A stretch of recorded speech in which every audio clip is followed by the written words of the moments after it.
Hi friends, welcome to Indu's kitchen.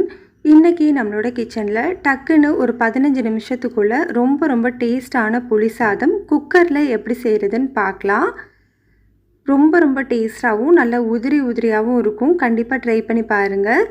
இந்த புளி சாதம் செய்கிறதுக்கு ஃபர்ஸ்ட் ஒரு பவுலில் ஒரு எலுமிச்சம்பழ அளவு சைஸ் புளி சேர்த்துக்கலாம்.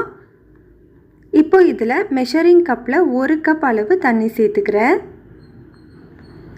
இப்போ இதை ஒரு மூடி போட்டுட்டு தனியாக வச்சிடலாம். ஒரு 10 நிமிஷம் இது ஊறட்டும்.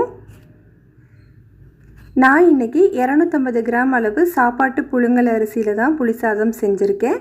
நீங்கள் அதிகமாக செய்கிறது மாதிரி இருந்தால் இப்போ நான் சொல்கிற பொருட்களோட அளவையும் கொஞ்சம் அதிகப்படுத்திக்கோங்க. ஃபர்ஸ்ட் ஒரு பேனில் 1/2 டீஸ்பூன் அளவு வர மல்லி,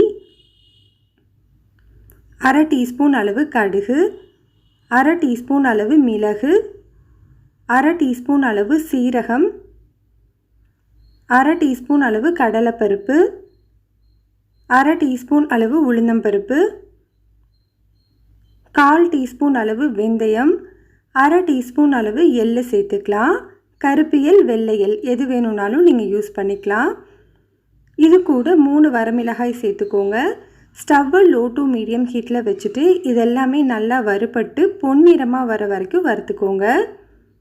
இப்போ இதெல்லாமே நல்லா வறுபட்டு வந்துருச்சு. இதை தனியாக வச்சுக்கலாம். இப்போது அதே பேனில் ஒரு 1/2 டீஸ்பூன் அளவு நல்லெண்ணெய் சேர்த்துக்கோங்க. எண்ணெய் சூடானதுக்கு அப்புறமா ஒரு சின்ன துண்டு பெருங்காயம் கட்டி எடுத்திருக்கேன். நான் கட்டி பெருங்காயம் யூஸ் பண்ணுறேன். புளி சாதத்துக்கு கட்டி பெருங்காயம் சேர்த்து செஞ்சால் டேஸ்ட் ரொம்பவே நல்லாயிருக்கும். உங்கள்கிட்ட கட்டி பெருங்காயம் இல்லை அப்படின்னா நீங்கள் 1/2 டீஸ்பூன் அளவு பெருங்காயத்தூள் கூட சேர்த்துக்கலாம். இப்போ பாருங்கள், இந்த பெருங்காயம் நல்லா பொரிஞ்சு வந்திருக்கு. இதையும் நம்ம தனியாக எடுத்துடலாம். இப்போ பொருட்கள் எல்லாமே நல்லா ஆறினதுக்கப்புறமா மிக்ஸி ஜாரில் சேர்த்து கொஞ்சம் கொரகொரப்பான பொடியை அரைச்சி எடுத்துக்கோங்க. பாருங்கள், இந்த மாதிரி கொரகொரப்பாக இருந்தால் தான் புளி சாதம் வந்து சாப்பிட்றதுக்கு டேஸ்ட்டாக இருக்கும். இப்போ இது தனியாக இருக்கட்டும். ஒரு குக்கரில் 2 டேபிள் ஸ்பூன் அளவு நல்லெண்ணெய் சேர்த்து சூடுபடுத்திக்கலாம். புளி சாதம் நல்லெண்ணெயில் செஞ்சிங்கன்னா டேஸ்ட் அவ்வளோ சூப்பராக இருக்கும்.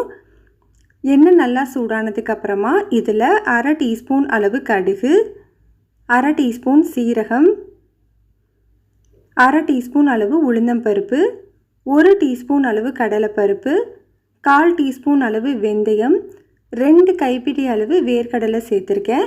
வேர்க்கடலையோட அளவு வந்து உங்களோட விருப்பம் தான். நீங்கள் எவ்வளோ வேணுமோ அதுக்கேற்ற மாதிரி சேர்த்துக்கலாம். கூடவே 4 வரமிளகாயை சின்னதாக கட் பண்ணிவிட்டு சேர்த்துக்கிறேன். ஸ்டவ்வை லோ டு மீடியம் ஹீட்டில் வச்சுட்டு இது எல்லாத்தையும் நல்லா வறுத்துக்கோங்க.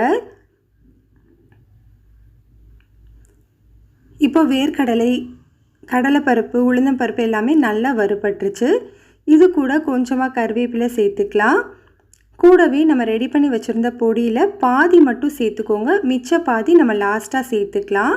ஸ்டவ்வை லோ ஹீட்டில் வச்சுக்கோங்க. இப்போது இது கூட ஒரு 1/4 டீஸ்பூன் அளவு மஞ்சள் தூள், 1/4 டீஸ்பூன் அளவு தனி மிளகாய்த்தூள். தனி மிளகாய்த்தூள் வந்து கலருக்காக தான் சேர்த்துக்கிறேன்.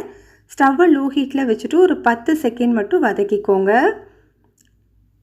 நான் இன்றைக்கி இந்த மெஷரிங் கப்பில் 1 கப் அளவு சாப்பாட்டு புழுங்கல் அரிசி எடுத்திருக்கேன். அதுக்கு 2 கப் அளவு தண்ணி சேர்த்துக்கணும்.